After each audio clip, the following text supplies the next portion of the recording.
A gente tem determinadas particularidades aqui no Brasil. Um clima quente, né? Florestas tropicais, pousar em locais que não dá para pousar direito na Amazônia, mas a gente precisa desenvolver o país e a aviação é um vetor de desenvolvimento.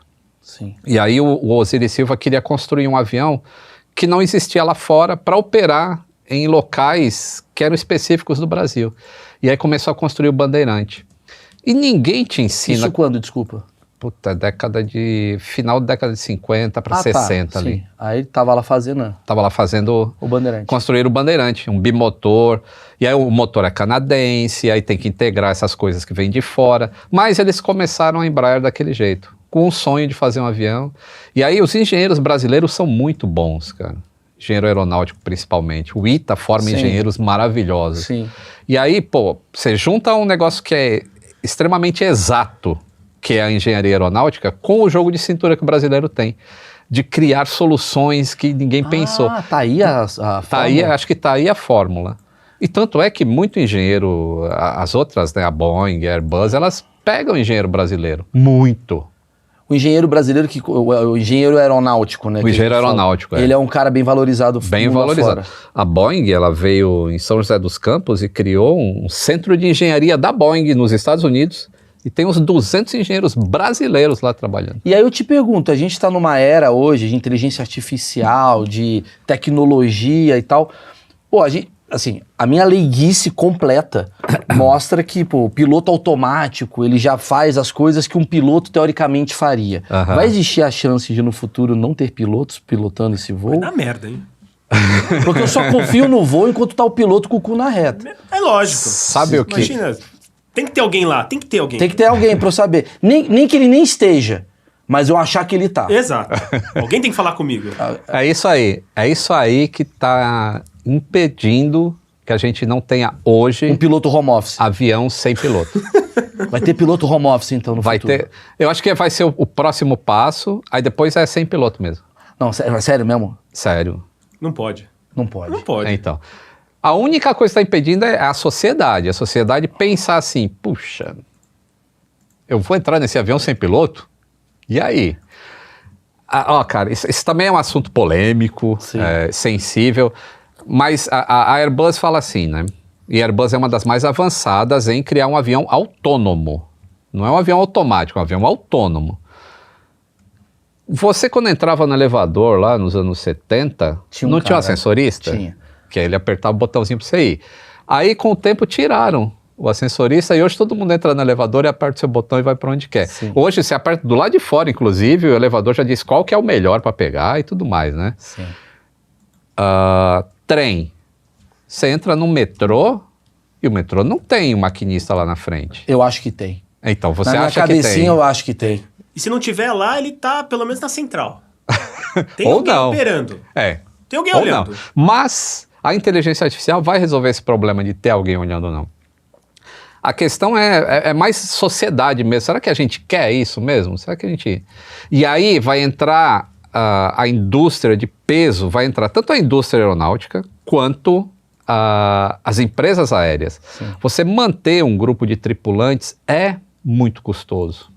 Para cada avião que você tem que ter um grupo grande de tripulantes, e tem horário de descanso, e tem, aí vai o cara viaja internacional, aí paga hotel. É muito custoso a tripulação. Mas essa tecnologia atual, ela já poderia estar voando sozinha? Tipo assim, o piloto não veio, vamos dar um jeito, ninguém precisa saber, daria para voar? Não. Não, porque entra outras coisas. Entra o controle de tráfego aéreo também, que faz parte do sistema de segurança. Então, o controle de tráfego aéreo que autoriza o avião decolar, subir, descer. Então, existe um ATC, que é o controle de tráfego aéreo. Quando vier o autônomo, então o controle de tráfego aéreo também vai ser autônomo.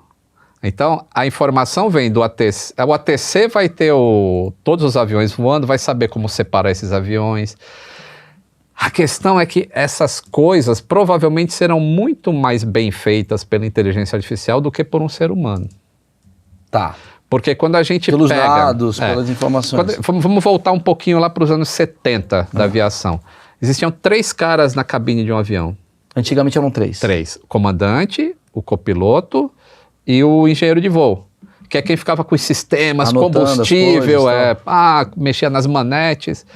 E aí, no início ali dos anos 70, meados 70, começaram a se construir avião para 2 pessoas só. Tudo que o engenheiro de voo fazia, agora podia ser automatizado. As válvulas abriam sozinha.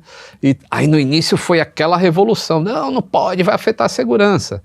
Aí o que a gente viu foi que o oposto aconteceu. Melhorou a segurança. Porque o ser humano, ele pode cometer erros. Pode cometer erros. O computador não vai cometer erros. Isso não sabemos. É mais difícil. É mais difícil. Então, os acidentes que a gente tem hoje em dia, eu acho que é uma pergunta que você já respondeu várias vezes, mas eu gosto de responder aqui, nesse cenário. Qual que é a maior causa dos acidentes atuais? Então, o que é a maior causa de acidente hoje em dia? É o humano? Estatisticamente, 80% tem o componente humano. Então pronto, pode tirar o humano, acabamos de resolver a situação, tira o cara, põe uma máquina, acabou. Aí 80% a menos de problema. Mas quem que a gente vai culpar? É justo culpar o piloto? Não, mas aí culpa Windows, culpa a máquina, culpa o Linux. E isso é interessante, né? Porque a gente não trata o acidente aéreo como culpa. Não existe um culpado. Assim, existe... Uma série de fatores? Que fatores levaram aquele piloto tomar aquela decisão, ou aquele grupo de pilotos tomar aquela decisão, baseado no que eles estavam vendo naquele momento. E a grande pergunta é, se a gente tirasse esses 2 seres humanos e colocasse outros 2 seres humanos, a saída seria a mesma? Assim, o acidente ainda aconteceria? Então, essas são as coisas que são consertadas diariamente na aviação. Já existe software para isso, para saber como os pilotos voam. Então, a companhia aérea tem um acesso a um Big Data muito grande sobre a pilotagem e tudo mais. Esse assunto de automação mesmo, né? Quando surgiu o Airbus lá em 1982, o Airbus A320, que hoje domina a aviação doméstica, ele foi o primeiro avião com excesso de automação. E aí existiu a mesma resistência, falando, não, isso tá tirando a autonomia dos pilotos, o cara não vai saber mais voar e não sei o que lá. E, no entanto, a gente vê a estatística mostrando o oposto, querendo a gente, gostando ou não. Cara, eu sou piloto também, eu tenho brevet. Sim. E voar é uma delícia. Mas você tem que ver a estatística também e falar, caramba, a gente tem uma aviação tão segura hoje por causa da automação. Os acidentes que acontecem que são fora da curva, como o Air France 447... Que foi o que bateu na água, né? Isso, que caiu na água aqui no litoral. Não, ele saiu do Rio, ia para Paris e caiu depois de Fernando de Noronha. Sim, só para me lembrar, ele achou que ele estava em cima e estava embaixo ali na água ali, né? Mas não foi um problema de... Isso, começou com um problema mecânico. Então...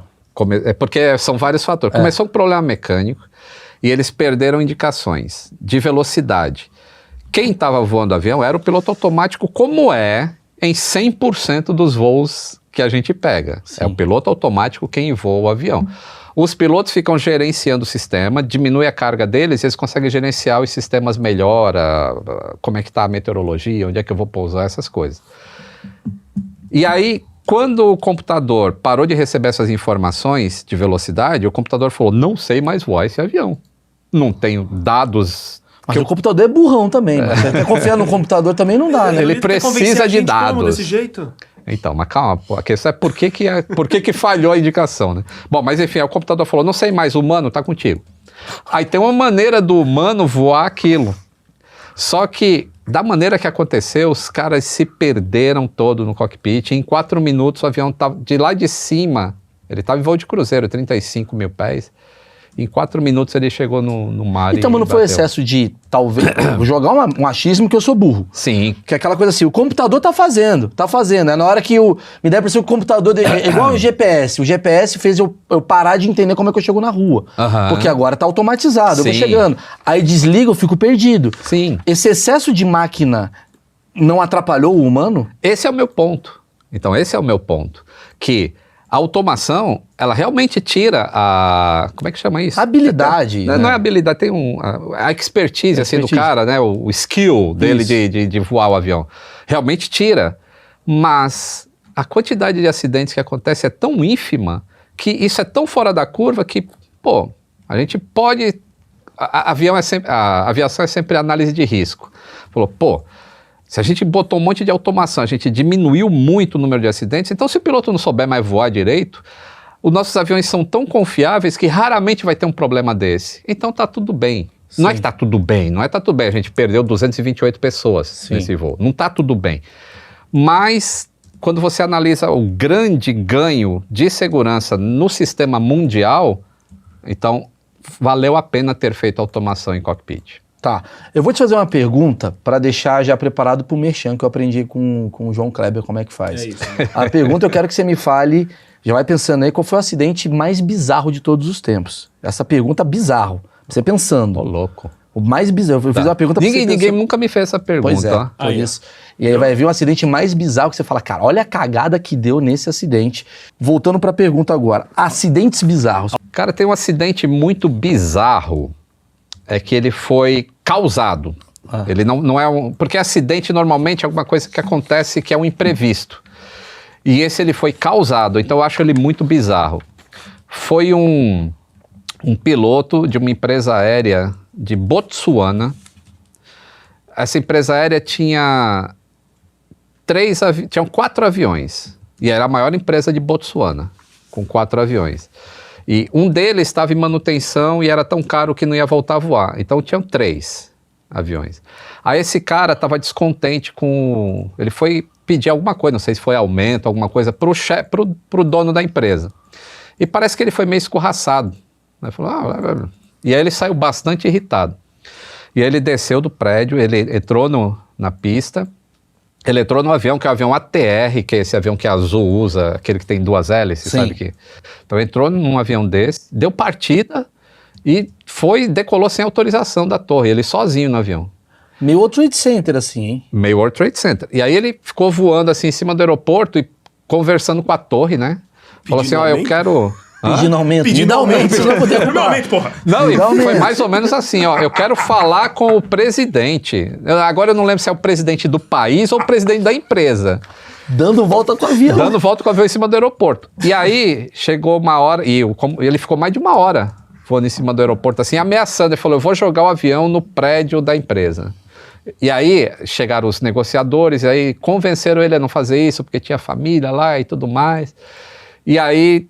Quando o combustível estava quase terminando, aí ele pousou na pista, e aí ele saiu da pista e foi em direção ao pátio onde ficavam os aviões estacionados. Então a empresa só tinha 3 aviões, um ele estava voando e os outros 2 estavam parados no gate. No hangar ali. E aí ele pegou e foi e desmanchou os 2 aviões num choque, ele morreu, o cara morreu, e a empresa aérea ficou sem nenhum avião para voar.